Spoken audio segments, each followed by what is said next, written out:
Hi everyone. In this video, I'm going to review chapter 4 in our textbook on international business. The subject of that chapter is kind of complex. It's a collection of related topics on ethics, culture, and corporate business relationships and related topics. So all of these topics are related to one another. The chapter is relatively short.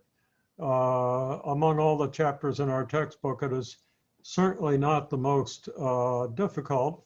Nevertheless, these subjects really are important, and so it's important that we go over them, even if we don't have time in class because of this unusual schedule that we have. I'm going to review the important points of chapter 4 right now. Let me see if I can bring it up on the screen. And hopefully I'll be lucky. And there it is. Ethics, corporate social responsibility, sustainability, I forgot that one, and governance. So quite a lot of, I think I mentioned culture in my introductory remarks, and there certainly is culture in this as well, but not specifically. So with that, I'm going to touch on just the most important topics. I'm not going to go over all the slides that are available to you. If you were in class, you received a copy of all the slides. There's also a set of slides, the entire set, rather than the ones that I'll be going over right now, on your Moodle shell. So with that, again, let's just get started. This is a summary of what is in the chapter. And again, corporate governance kind of is central because it's up to the management of the company to see to it that guidelines for ethics, corporate social responsibility, and sustainability are followed when the company forms its strategy and when the management implements that strategy. This slide is out of sequence. You will find it later in the chapter than I'm showing it to you now. But I think it's good to look at it at this point because you can see that there's a prioritization. Obviously, management has to stay within the laws and regulations of the countries that it's doing business in. Then there's a question of ethics. Even when management is doing the right thing legally, is it doing the right thing ethically? So we'll want to get into that and simply clarify the principles of ethics, and your textbook will do that, even though I won't go through it completely in this video. And then there's even a higher order still, and that is the corporation doing what it should to meet its responsibilities to society? And exactly what that means we'll also get into. But in any event, I think this diagram is a good one because it summarizes the prioritization of these issues. So the first item that is looked over or looked into is ethics. And you've got a little definition of that term, and corruption. And corruption is a big topic when we get into ethics, aside from the fact that corruption is obviously unethical. It also has a great deal to do with corporate social responsibility. So corruption is often a major issue that is discussed when we start to talk about the roles of corporations in society and in multiple countries. So here's are the results of a survey that was done by a reputable firm. And the survey results indicate how well companies in different countries adhere to ethical precepts regarding corruption, or to put it a different way, where corruption is highest and lowest among a variety of countries. The first thing that strikes me, very honestly, is that the United States is not at the top of the list. At the very top, you can see in the red print at the bottom of the slide, countries with the highest scores have the lowest levels of corruption. So they're adhering to the ethical principles that shun corruption the most. And you can see that at the very top we have Denmark and Singapore, Netherlands, where I've done business, and my recollection of doing business in Holland is, yeah, it's kind of a funny thing to look back and try to remember it. I'm not sure that the Dutch they would view themselves quite this way, but in Holland, one follows rules. You know, there are rules and we follow them. It's as simple as that. And most of the rules say you're not supposed to cheat or be corrupt. So they're not. Down there in position number 8, right after Hong Kong and Australia and Germany and the UK, number 8 is the United States. And on a scale of 100, Denmark gets a 90, whereas the United States gets a score of 74. Now, we have to be careful about scales like this. Supposing that one country has a 50 and another has a 75. Does that mean that the 75 is 25% as ethical as the one with 50? Does it mean that let's say that we've got one that scores 100 and another 50. Does that mean that the one with 50 is twice as corrupt as the one with 100? Well, before we choose too many more examples from the countries on this list, we can see that these are not equal interval scales, and we can't draw conclusions like twice as much or 3 times as much. All we can say is more than or less than. So no doubt about it, the USA is more corrupt than Denmark. How much more? This scale does not tell you. You've got numbers on the scale, but the numbers don't relate to the any tangible or for that matter equal interval difference. Notice that, and I've drawn a couple other arrows. India and China score 40. So regardless of the intervals in this scale, no doubt about it, corruption is a lot higher in those two countries than it is in the United States or Denmark. Then we can look further down to Russia, where we get a score of just under 30, 29.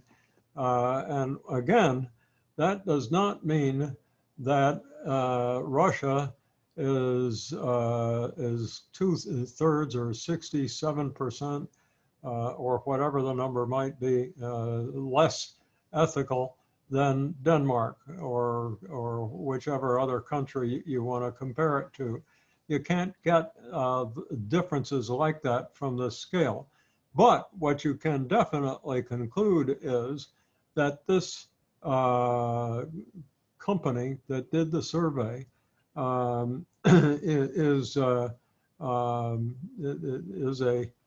is reputable. You know, their work is accepted and acceptable. And this company, using the scale that it used to measure the results of the surveys it did, it found that some companies were more likely to be corrupt and others less likely. And the most corrupt are at the bottom, the least corrupt are at the top. So if we look at the little square over on the right side, I've sort of summarized them with low corruption being at the top and high corruption being at the bottom. Take a look, incidentally, at South Korea, which doesn't do that good with a score of 53 compared to the US with 74, but North Korea with a score of 12. Somehow I believe that. I've been in Russia. I frankly didn't see anything that suggested to me that Russia deserved a 29, but on the other hand, I'm not on the inside track, and I imagine that these people who did the ratings are. So we'll have to take their word for it, and the same for China. I've been there, but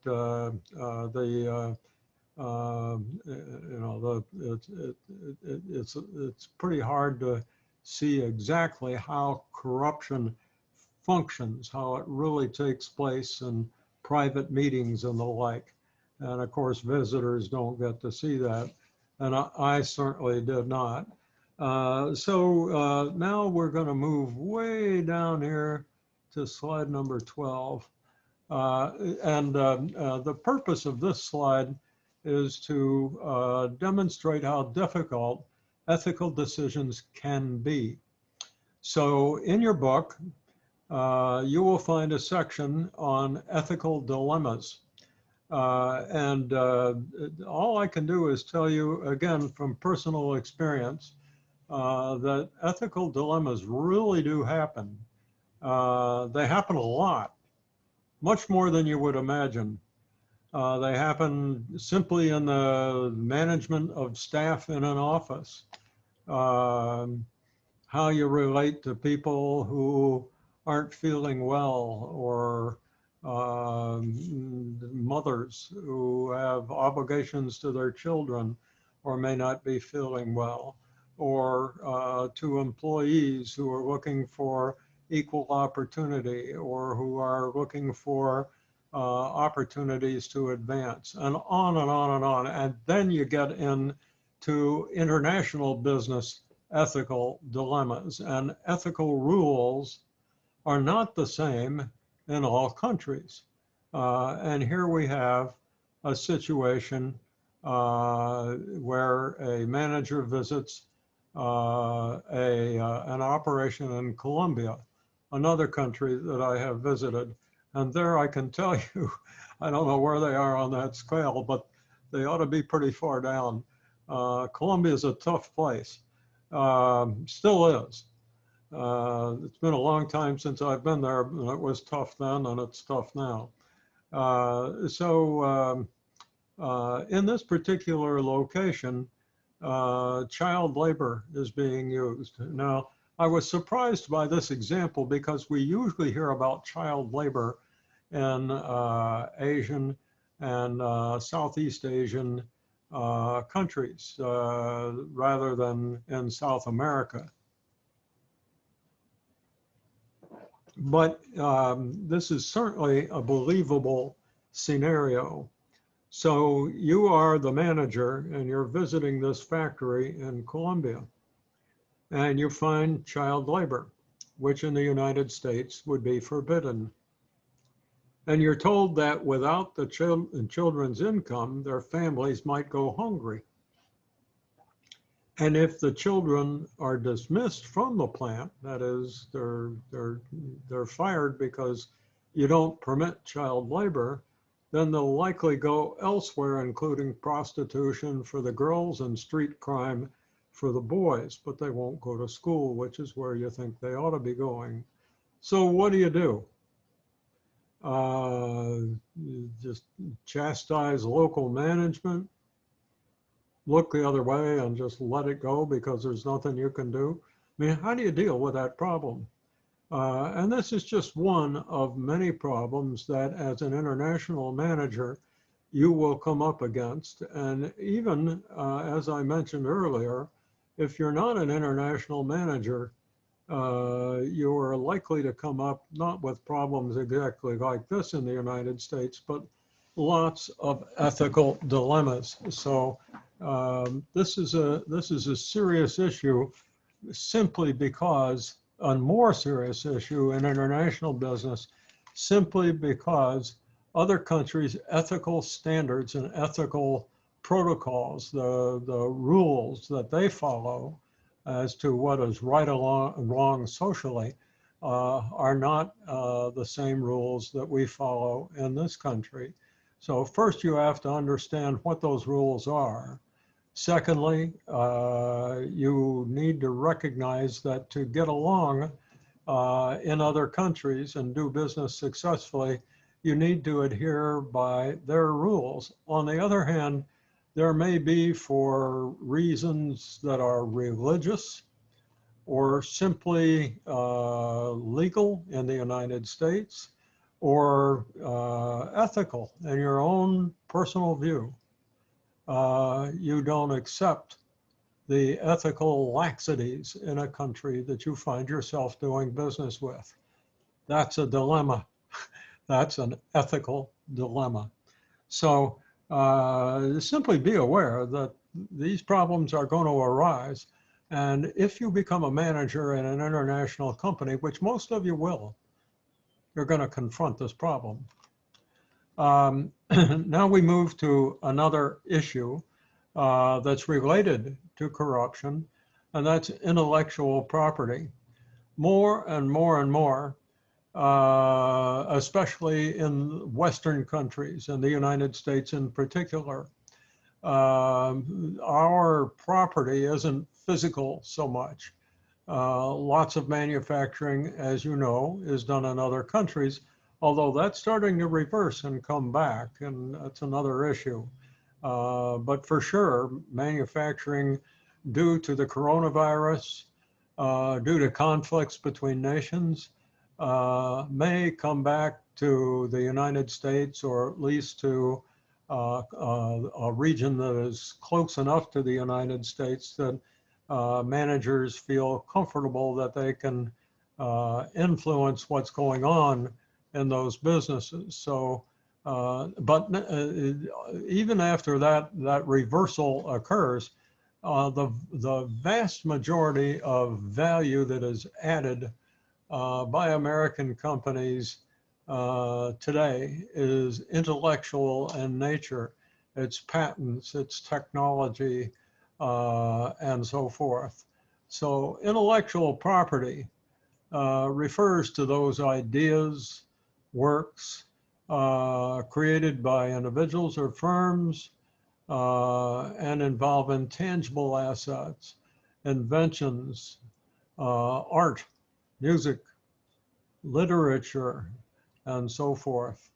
And in the United States and most European countries, those assets, those intellectual assets, and their ownership are protected.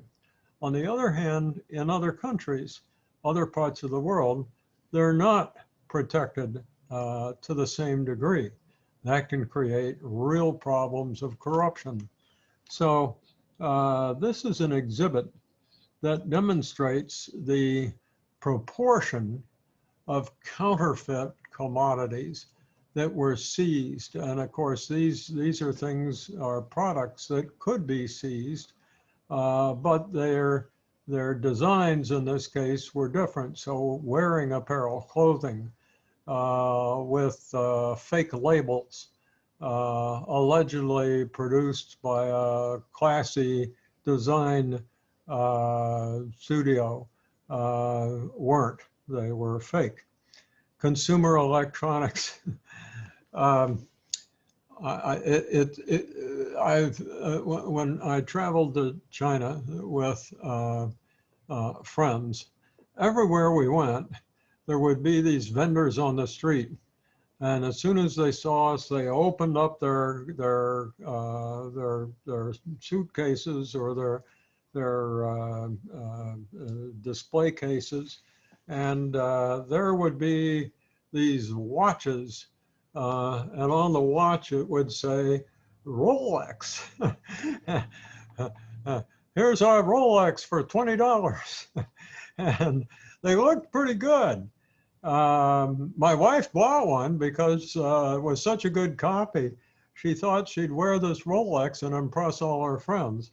But mainly we just laughed our heads off because here these people were selling these products with all these classy brands.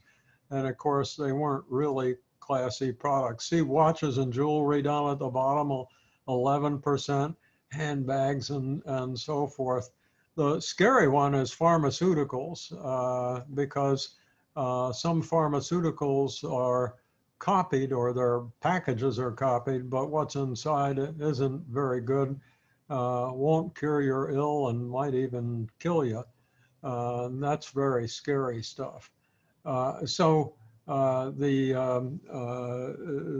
fact is that this is a big problem, especially for the companies that invest in the research and development and design of these high-end products. When they try to sell them in other countries, they can sell them until somebody gets hold of them and duplicates them and then sells a copy, a cheap copy, for a cheap price, in which case that market goes away for the legitimate competitor because nobody wants it when you can get the cheap one. That's corruption also. Okay, this takes us to the topic of corporate social responsibility. It's a big topic. It really warrants your attention. Take a close look at it in the chapter. But the corporation has a responsibility to society. And I have a responsibility soon to get another cup of coffee. I think I've got a bottle of water around here somewhere. I may have to get up and get that. But anyway, in the workplace, we've already seen the issue of child labor, but it goes beyond that. I mean, that borders on you know, the lower end of that pyramid down around the laws or ethics. But does the company have a responsibility in a developing country to educate, to teach people skills, more mechanical skills, electronic skills, computing skills, so that the people can do more valuable work and be more valuable? Now, we think about that a minute. If I do that as a company for my employees, they're probably going to ask for more income when they can do more valuable work. Even worse, if I don't give it to them, or even if I do, they might jump and work for another company with the new skills that I gave them. And then they'll add value to that company instead of my company. Ethical dilemma. Nevertheless, a company has a social responsibility. It has a social responsibility, by way of example, to keep the environment clean, to develop workers, and so forth. So in the workplace, there are a lot of corporate social responsibilities. In the marketplace, we've already seen the one issue of selling products that are not harmful. But there are so many more. How do we compete? Do we compete by stealing employees from rivals? In this country, that's perfectly legal, and we do it all the time. But maybe in another country, that's a little more difficult. It certainly would be in China. The way in which we follow rules, legal and ethical rules in the marketplace in order to obtain business can get us into social responsibility. You know, and I know that the environment is another place where social responsibility really comes into play, where we aren't supposed to pollute the environment, and yet many companies do. In India and China, the largest and a growing source of electric power is generating plants whose fuel is coal. And coal-fired plants are growing at a great rate in India. India is way behind the United States and European countries in developing clean power. They just want more power. And that's been the case in China, although China is moving much faster in the direction of nuclear power. But China also has a lot of coal-fired plants and continues to build them. So, you know, whether we're talking about stuff we put in the water, in machining factories, lubricant is poured onto metal and machines that are carving products out of that metal. And this lubricant eventually flows down a drain and can go straight down into the ground. Eventually, when it seeps down far enough, it gets into what's called an aquifer, which is a lake underground. And that lake may run for quite a distance until it gets to a source of drinking water for the nearby population. And so you're very literally pouring poison into the drinking water. That has happened quite a bit in the United States. So it doesn't just happen in other countries. It's a big issue. And then the community. What do corporations own communities? Should they make contributions to schools, to hospitals, and so forth? Now, one way they do that is by paying taxes. But there's a great deal that companies can and often do to enhance communities, highways, various public services, and so forth. And in some countries, they're expected to, and other countries, they're not expected to at all. But community service is another area of social responsibility. Okay, so let's move down to this one. This gets us then to one of those issues up here, which is the environment, right? And sustainability. Now, the textbook takes kind of a liberal approach to sustainability and talk about the responsibility of your company to future generations. So if you dirty up the environment, then the future generations are not going to have a clean environment.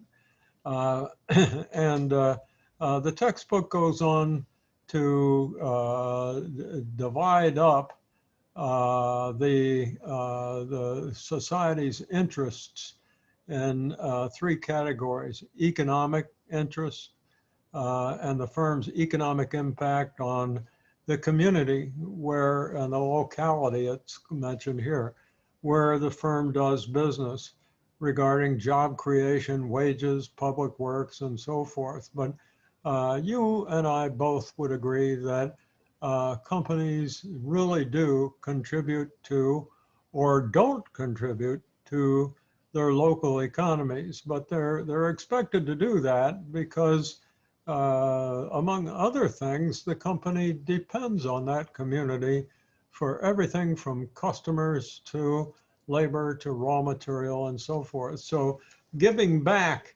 economically at a minimum makes good sense.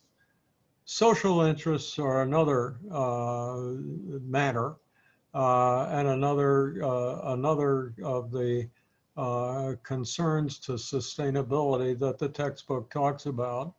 For instance, avoiding the use of child labor and providing employee benefits. And here I can only mention again education. Firms can and should support education of their employees, and if they do it right, they should get a reward for that, or they should get a return on that investment, because they'll have a more talented workforce. And they will be giving to society because some members of that workforce will go out into the rest of society. And finally, environmental. And once again, you and I are well familiar with all the concerns regarding firms'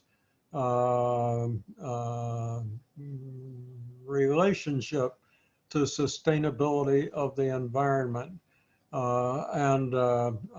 There's certainly is a great deal of concern about that today, as well there should be. So these are three dimensions of sustainability that the textbook gets into. And with that, I'll move to the next slide.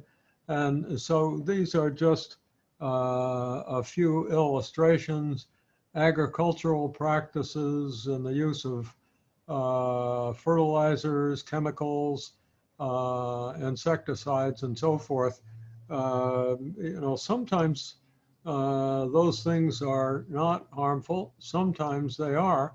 New types of agricultural equipment are making it possible to cultivate land without the use of pesticides.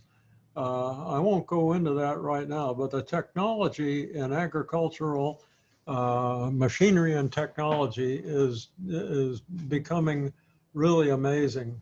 Water conservation and keeping water clean, a big issue, both in freshwater and ocean water. Air quality, energy and fuel, the use of solar and wind, all of these are relevant issues. And now we'll move here. Rather interesting. This is sort of like the slide that we saw earlier, only this scale does have equal intervals, and we can say that some cities are more polluted than others because the measure is based upon an equal interval scale. In this case, micrograms per, and I'm trying to see what the micrograms are of, but it may be just raw pollution, air pollution, or it may be carbon monoxide or carbon dioxide or sulfur dioxide. But in any event, in this example, Karachi, over on the left side, had almost 300 milligrams per cubic meter of air. And Paris, on the other hand, if we look down at Paris, Paris looks like about 25. So Karachi was more than 10 times, Karachi air in the city of Karachi was more than 10 times, more than 10 times more. That's a weird phrase. Polluted than air in Paris. Delhi, if we look at Delhi, India, it looks like it's got about 225 micrograms per cubic meter. And if we go down to Toronto, we've got far less than 25. So Delhi is more than 10 times as polluted as Toronto. I've spent a lot of time in Toronto, and it's just a very fine city. Kind of cold in the winter. I don't like to go there in the winter, but they've got walkways in Toronto that go all over the city underground, so that you can walk around Toronto without going outside. That's user friendly. Anyway, this takes us then to the next slide, and we're almost done. But now we are at the realm of corporate governance, and an important part of Chapter 4 is dealing with these 5 approaches to choosing policies for corporate governance. The utilitarian, rights, fairness, common good, and virtue. Utilitarian, the most good for the least, with the least harm, the greatest good to the greatest number of people, so it's strictly utilitarian, which isn't a bad idea. Rights, acknowledge that people have certain moral rights. Everybody has certain rights to life, liberty, and the pursuit of happiness. And so if a company is operating machinery that makes very high-pitched noise, and if you don't have ear protection, it'll wipe out your hearing. People have a right, to have their health protected and to not have their hearing destroyed, just like they have a right to breathe clean air. So there are some standards, some government standards that acknowledge these rights. Whether the government standards exist or not, corporate management can acknowledge that its employees or visitors have certain rights, and they need to be acknowledged. Then we have the issue of fairness. Today, that's a big topic. Some people feel that they are not being managed or paid fairly. That is, on the same basis as others. When that's the case, you've got a problem. Common good. Here you got a real issue, don't you? Because what's good for the multitude may not be good for the minority. And particularly the vulnerable, those who can't help themselves. But if in the long run, a society benefits from what a company does, even if some people don't, is that okay? That's an issue. That brings us to ethical dilemmas. And then virtue. This is at a very high level. What's ethical here in the way we do business? You know, do we tell the truth? Are we prepared to do the right thing at the even though it may not be the most beneficial for us? Are we willing to do the right thing at the wrong time? You know, does our management team have a standard of integrity? All of those are issues of virtue and virtuous performance. So that takes us to the last slide that I'm going to go over in this review. And that is this, of course, all these slides are in your textbook. But this is a process for making ethical decisions that is often included in textbooks, to be honest with you. And whenever you get that regimented in a process, I usually have a little difficulty because things usually don't work by formula. Nevertheless, step one, what's your problem? What's the ethical problem? And it may be that the problem is that what you're doing you think is ethical, but you're in another country where other people may not think it's ethical, or other people may be doing things that you think are not ethical, but in order to get along or make a profit, you have to do these things that you walked into the country thinking were unethical. So then step two is take a look at all the facts like we did in that case where there was child labor in Colombia. That's a tough problem. That really is. And it's a problem in Southeast Asia also. No easy solution. No easy solution.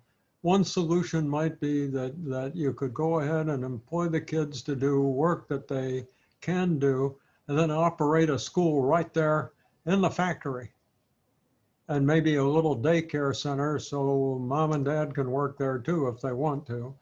And you might require that if the kid works there, the family works there. And so it becomes something that's a little more